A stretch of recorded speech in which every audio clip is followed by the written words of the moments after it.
একটা পাপ। বিয়েটা একটা পাপ কেন মনে হয় তোমার কাছে? আর এখন তো বিয়ে করলেই ডিভোর্স হয়ে যায়, আর আমাদের তো অনেক ডিফিকাল্ট না আমাদের, মানে সবাই তো বলে যে মিডিয়া ইন্ডাস্ট্রিতে বিয়ে করে সংসার টিকানো অনেক কঠিন।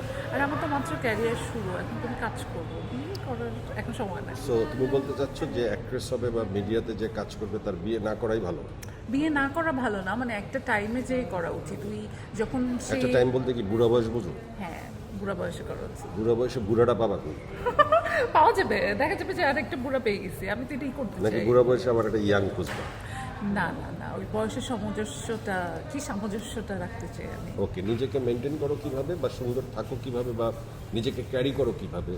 আমরা তো এখন অনেক মোটিভেশনাল স্পিচ, বিউটি স্পিচ শুনি, প্রিয়াঙ্কা চোপড়া থেকে শুরু করে সবাই নিজের যত্ন, নিজেকে ধরে রাখার ব্যাপারে বলে।